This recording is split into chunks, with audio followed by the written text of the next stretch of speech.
In this video, I'll look at how to use the Giant Excavator in Rust. Since being added to the game, the Giant Excavator has been a huge monument found on the outskirts of the map, often left pretty untouched throughout the wipe. To put it simply, this monument is a massive resource farm available for any player to turn up and run it to produce massive amounts of HQM, metal, sulfur and stone. Players that do venture to the Giant Excavator will enjoy massive amounts of barrels, crate spawns and scientists that can be killed for good loot. For those who run the excavator itself, this machine has massive potential for hands-free resource farming.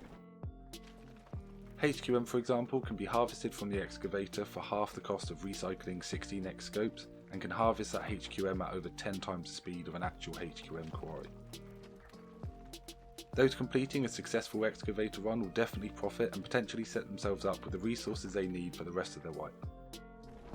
However, for many reasons this monument still gets overlooked. The resources needed to run it, diesel, isn't commonly found or to hand, and you'll often find the excavator located right on the edge of the map with no other real reason to be near it, often meaning that this monument can be tucked away from the active groups and off any of the main roaming routes. As well, because of the scientist, many players will avoid aggroing them and causing noise, so you'll find that even the solos don't tend to go through this monument area often. I think a lot of players perceive this monument to be high risk when the actual risk is fairly low, especially for such a high return. With that said, it is worth mentioning the fairly obvious but important risks to be aware of. This monument is loud, like really loud. As you can see, the excavator itself when running can be heard from quite far away. It's also easy to spot if you see the blade arms moving from far away. On top of this, the Giant Excavator does have a remote frequency, meaning players can program their receivers to alert them to anyone collecting resources here. Once the other groups do start turning up, as you can imagine, the Giant Excavator is a large open space with minimal cover compared to the other areas on the map. So whilst the monument is overpowered in its resource return, overlooked by much of the player base and a fun monument to use during a wipe, it comes with its risks and the likelihood of getting attention of those around you increases the more time you spend at the monument. Therefore it's important to have a good understanding of how to operate the Giant Excavator and do so efficiently so you can get in, get your resources and get out quickly. You never know, you may end up living near this monument collecting an abundance of diesel barrels from oil rig, or maybe you just want to take a gamble this wipe and see how it pays off. Let's get started. I'll quickly begin with what you'll need to bring with you. You'll need to bring enough clothes for some basic rad protection and some sort of weapon to kill the scientist and some meds to keep you alive. You will most importantly need diesel fuel. These can be found naturally spawning at both of the oil rigs as well as Dome and Junkyard. These black drums can also be purchased directly from outposts for 300 low-grade fuel. I have a video all about getting low-grade fuel, but if you want to simply purchase it, that's an option too. It costs 1 scrap for 2 low-grade, which means you can buy each diesel fuel for 150 scrap. This fuel is what you'll power the excavator with, and 1 drum lasts around 2 minutes. We'll go over some of the numbers around the return on this at the end, but it really is a great return on any investment to get the diesel fuel. Now that you're equipped, let's talk about clearing the excavator scientists. I won't go into too much detail, but it is important to note that this monument is protected and you will have to work your way through the quarry to kill all the roaming scientists that are pretty well geared. For this effort, their loot is somewhat buffed and have a chance to provide you with SARs, Tommies and other tier 1 and 2 weapons and loot. This will no doubt take you into areas where other lootable crates spawn, so it's not a bad activity to be doing anyway.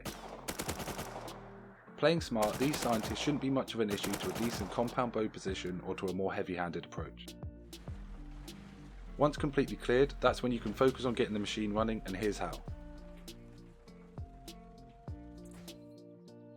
Head over to the main building, bringing the fuel with you.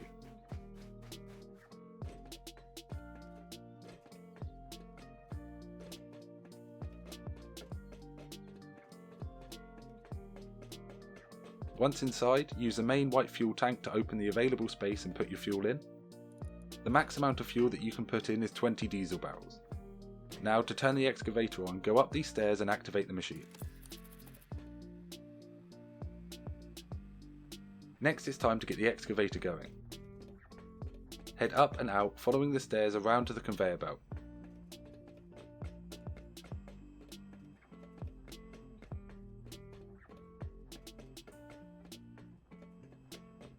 Jump on this briefly and then jump back onto the arm and head down the arm of the excavator to the rotating blade. You will find a small control room at the end here. Inside will be a dashboard that you can interact with.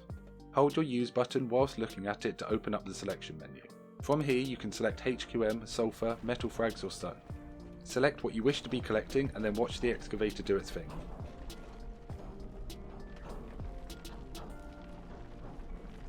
Now you're happy that you've got everything set up and running, you want to head over to where the resources are coming out.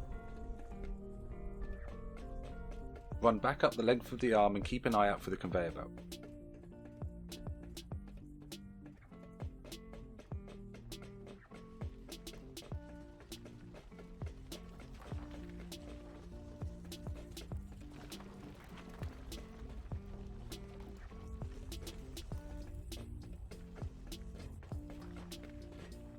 In the middle, go to the other side of the main engine area and you should see the belt continues on.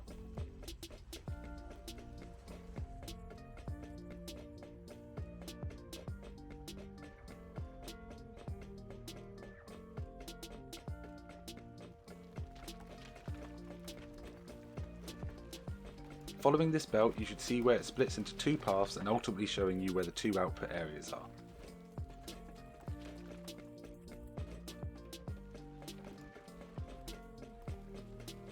The resources you collect will be split 50-50 into these two locations.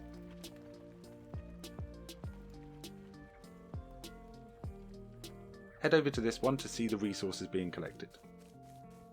You'll need to run between both spots to collect all of the resources before leaving. I personally set a timer on my phone accounting for 2 minutes for every diesel fuel I put in. Doing this will give you an idea about how far you can stray away from the resource piles whilst defending them. Here are the total outputs that you can expect to get from the excavator. 1 diesel fuel will provide you with 40 HQM, 750 sulfur, 2000 metal frags or 5000 stone. The diesel fuel lasts for 2 minutes, meaning the output of those resources per minute is half of those values. As you can probably imagine, being able to produce 1200 HQM an hour is an insane resource rate, so a good tip is to mix up what you're collecting. While you may not have the full 20 stack of fuel kicking about, it's good to let your supply build up a little bit before deciding to turn on the excavator and potentially draw some attention. On the flip side, you don't want to be making all that noise for too long either, so try to balance how much you do in one trip.